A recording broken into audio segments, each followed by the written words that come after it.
প্রিয় শিক্ষার্থীবৃন্দ, আমরা গতদিন দেখেছিলাম নাউন এবং তার প্রকারভেদগুলো। আজ আমরা দেখব প্রোনাউন এবং তার প্রকারভেদ ও এক্সাম্পল। আমরা যারা পার্টস অফ স্পিচটা একেবারেই বুঝি না, তারা অন্তত এই বেসিক জিনিসগুলো একটু ক্লিয়ার করে।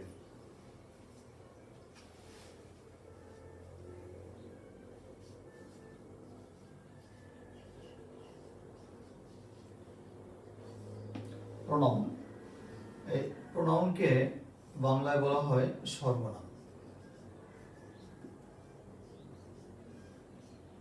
সর্বনাম যা নাউনের পরিবর্তে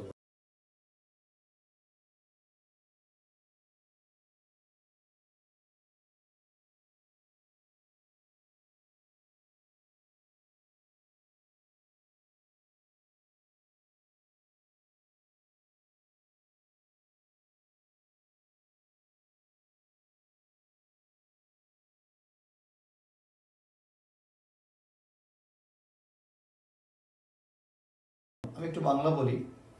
পার্সোনাল প্রোনাউন হচ্ছে ব্যক্তিবাচক সর্বনাম, যে ক্ষেত্রে শুধুমাত্র ব্যক্তিকেই বোঝাবে। এই প্রোনাউনগুলো যেমন আই হতে পারে, হি, শি, দে, যে কোনো ধরনের ব্যক্তিকে বোঝাবে যে প্রোনাউনগুলো, সেটাই হবে পার্সোনাল প্রোনাউন। আমি সংক্ষেপে কয়েকটা এক্সাম্পল দিচ্ছি। ডেমনস্ট্রেটিভ প্রোনাউন হচ্ছে নির্দেশবাচক। যেমন এটা হতে পারে, আমার জায়গা অল্প আছে, এখানে দিস হতে পারে, দ্যাট হতে পারে, দিস, দ্যাট, দিস, দোজ, এগুলো হচ্ছে ডেমনস্ট্রেটিভ প্রোনাউন বা নির্দেশবাচক। ডেমনস্ট্রেটিভ প্রোনাউন বা নির্দেশবাচক সর্বনাম। এরপর হচ্ছে ইন্টারোগেটিভ প্রোনাউন, অর্থাৎ প্রশ্নবোধক সর্বনাম। প্রশ্নবোধকের মধ্যে কি কি আসতে পারে? হট আসতে পারে, হুইচ আসতে পারে, হট, হুইচ, হয়ারও আসে, স্থান এর পরিবর্তে কখনো কখনো হয়ার দেখা যায়, যদিও হয়ারটাকে আমরা অ্যাডভার্ব হিসাবে নেই, ইত্যাদি। হট, হয়ার, হুইচ ইত্যাদি ইন্টারোগেটিভ প্রোনাউন হিসাবে আসে। ইনডেফিনিট প্রোনাউন, ইনডেফিনিট প্রোনাউনটা হচ্ছে সাধারণত অনির্দিষ্ট করে বোঝায় যেগুলো, যেমন সাম, সাম, এনি বা সামওয়ান, এনিওয়ান, এই টাইপের যেগুলো আছে সেটা হচ্ছে ইনডেফিনিট প্রোনাউন, সুনির্দিষ্ট করে বোঝাবে না।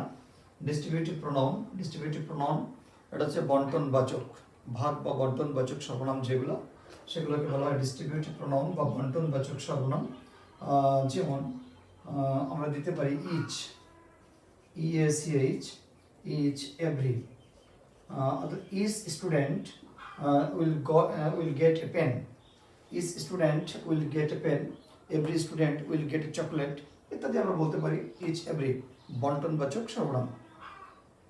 রিলেটিভ প্রোনাউন, এই রিলেটিভ প্রোনাউনগুলো সাধারণত সেন্টেন্সের মাঝখানে বসে সেন্টেন্সের দুইটা অংশকে সাথে সম্পর্ক স্থাপন করে, এই জন্য এগুলোকে রিলেটিভ প্রোনাউন বলা যায়। তার মধ্যে রয়েছে তোমার দ্যাট আছে, দ্যাট আছে, হুইচ আছে, হু আছে। আমরা এখানে একটা হু দিতে পারতাম, এই যে এখানে একটা হু দেওয়া যাবে ইন্টারোগেটিভে, দ্যাট, হুইচ, হু। তারপরে হট, হট ও রিলেটিভ প্রোনাউন হিসেবে সেন্টেন্সের মাঝখানে বসতে পারে। এরপর হচ্ছে রিফ্লেক্সিভ প্রোনাউন। রিফ্লেক্সিভ প্রোনাউন অর্থাৎ যে সকল প্রোনাউনের সাথে সেলফ বা সেলভস যুক্ত থাকে এগুলোকে রিফ্লেক্সিভ প্রোনাউন বলে, অর্থাৎ কর্তার নিজেকেই বোঝায়। এই প্রোনাউনগুলো কর্তাকে নিজেকেই বোঝাবে। যেমন myself, myself,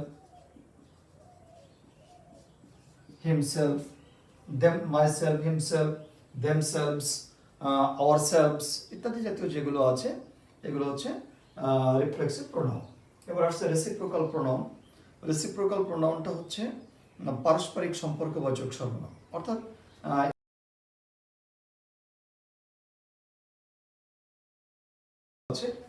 each other, one another, অর্থাৎ একে অপরকে, ইচ আদার, ওয়ান অ্যানাদার, একে অপরকে বোঝাতে সাধারণত আমরা এই শব্দগুলো ব্যবহার করি। যেমন দে হেল্প ইচ আদার, তারা একে অপরকে সাহায্য করে। দে লাভ ইচ আদার, তারা একে অপরকে ভালোবাসে।